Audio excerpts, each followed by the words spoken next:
morning, Fremont friends and family. This morning, we continue in our quest to discover the good news that God has for us in the book of Ruth. We are just considering 4 verses, namely chapter 1, verses 19 through 22. At first glance, you may not know what to do with these verses, but they set the stage for the rest of the story. So let's read these verses as they appear in the English Standard Version. So the 2 of them went on until they came to Bethlehem. And when they came to Bethlehem, the whole town was stirred because of them. And the women said, "Is this Naomi?" She said to them, "Do not call me Naomi. Call me Mara, for the Almighty has dealt very bitterly with me. I went away full, and the Lord has brought me back empty. Why call me Naomi, when the Lord has testified against me, and the Almighty has brought calamity upon me?" So Naomi returned, and Ruth the Moabite, her daughter-in-law, with her, who returned from the country of Moab, and they came to Bethlehem at the beginning of the barley harvest. There you go. That's the word of the Lord for today. Have a great day. Maybe you are thinking, thanks for the encouraging words, Sean. Well, don't give up on me, or better yet, don't give up on God just yet. Remember, the book of Ruth started by telling us that things are bleak in the Promised Land.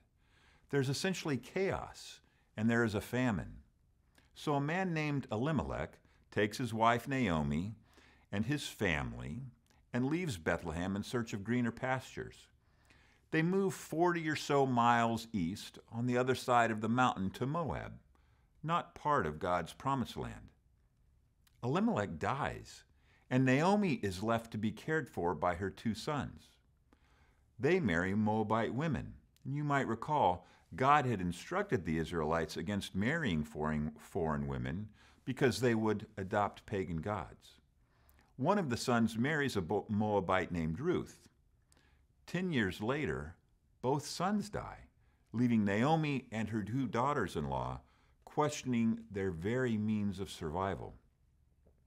Naomi decides she is going to go back to Bethlehem, and Ruth decides to go with her.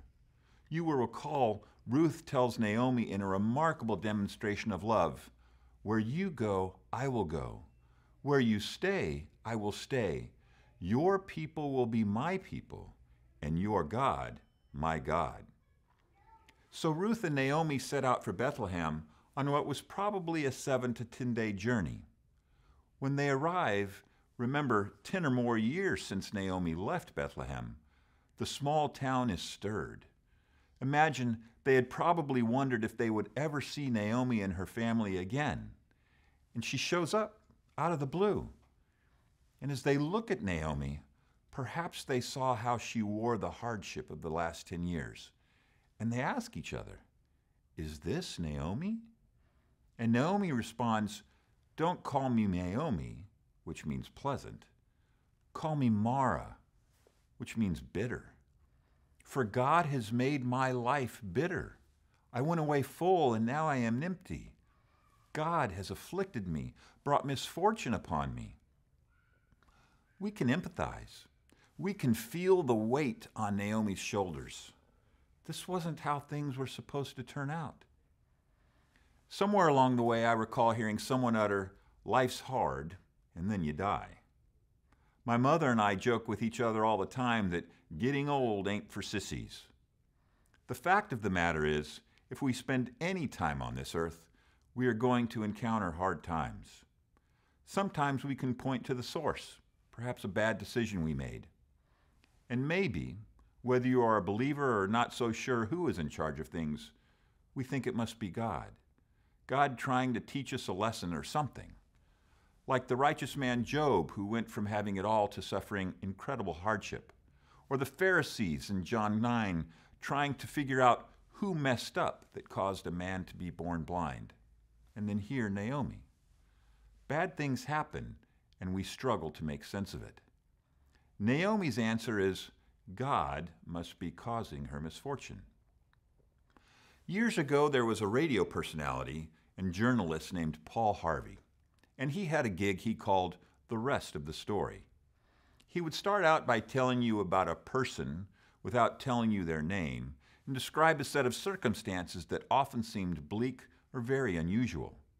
And then he would reveal the rest of the story, that this person went on to become someone that changed the course of history, and then tell you the person's name, usually causing your jaw to drop in amazement.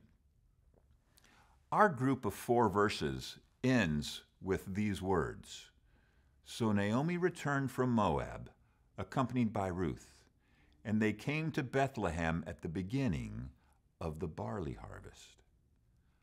I wonder what made Naomi return to Bethlehem. I wonder what she thought about during that 7 to 10-day journey with her devoted daughter-in-law in tow. It is interesting to me that although she blames God for her circumstances, she doesn't dismiss God. She still understands that God is in control. And because of that understanding, there seems to be hope. Maybe she remembered that God had instructed his people to care for widows, and so she placed her hope in people that followed God and would provide for her. Maybe she realized that the life on the other side of the mountain wasn't greener, and in fact, in hard times, would leave her empty and uncared for. And she needed to return to the home that God had made for her. Maybe it was that longing we feel when we drift away and we, like the prodigal son, find ourselves empty. And whether we think our situation is by some act of God or our own decisions, we just know, perhaps like Naomi, that being in God's presence with God's people is where we belong. Our verses end with this simple, seemingly inconsequential statement: "And they came to Bethlehem at the beginning of barley harvest." You see, that's the beginning of the rest of the story. Naomi doesn't know it yet. Ruth doesn't know it yet. You and I don't know it yet, unless you've read ahead. The famine is over. The very practices God set in place to care for widows and orphans, seemingly unrelated things governing farming practices, perhaps the very things that drove Naomi back to Bethlehem in her time of uncertainty, whatever drove Naomi's decision to return to Bethlehem, it set in motion a series of events that will change the course of human history in the most profound way. In fact, you and I today have eternal hope because Naomi returned to Bethlehem. My dad likes to say, big doors swing on small hinges. Sometimes little things enable bigger things to happen. So stay tuned for the rest of the story. For you and me today, we may be in a rough spot. We may not know how or why we got there. God calls us back. He calls us home to rest in his provision. Our God is faithful. The famine is over. The barley harvest is beginning. Have a great day.